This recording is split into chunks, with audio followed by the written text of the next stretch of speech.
दिलदार music present मुस्कान पौड़ी थोड़ी थोड़ी दुकान चल डीजे उमेश दुकान चल धीरे धीरे छौड़ी तू सटर उठबै छे धीरे धीरे छौड़ी तू सटर उठबै छे मुस्कान पछौड़ी तू दुकान चलबै छे गे मुस्कान पछौड़ी तू दुकान चलबै छे देखा देखा छौड़ा सबके तू ललचाबै छे गे देखा देखा छौड़ा सबके तू ललचाबै छे मुस्कान पछौड़ी तू दुकान चलबै छे गे मुस्कान पछौड़ी तू दुकान चलबै छे मुस्कान पछौड़ी थोड़ी थोड़ी दुकान चलबै छे दुकान चलबै छे डीजे उमेश थोड़ी थोड़ी सुखीपुर बाजार दुकान चलबै छे जहिया से छौड़ी तू खोलली दुकान गई खाली नहीं रहे हो का तोहर मकान गई तोहर मकान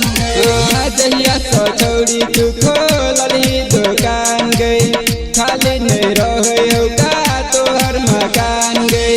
हरदम भीड़ लागल रहे हो तोरे देखे लगे पागल हो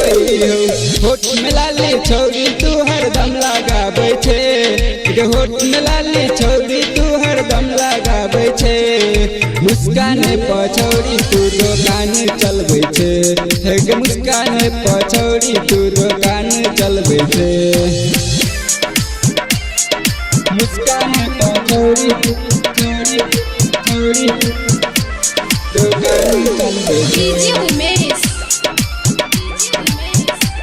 दुकान सुखीपुर बाजार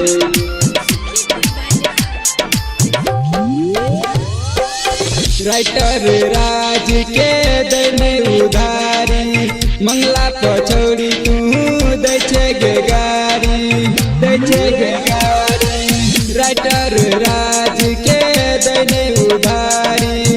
मंगला पछौड़ी तू दै छे गे गारी सिंगर मनोज सा सटल रहै छे कन्यो ने छौड़ी तू गई हटल रहै छे बुढ़बो सबके छौड़ी तू मन पगलाबै छे गे बुढ़बो सबके छौड़ी तू मन पगलाबै छे मुस्कान पछौड़ी तू दुकान चलबै छे गे मुस्कान पछौड़ी तू दुकान चलबै छे दिलदार म्यूजिक जनकपुर संपर्क नंबर 98 178 34 5 83।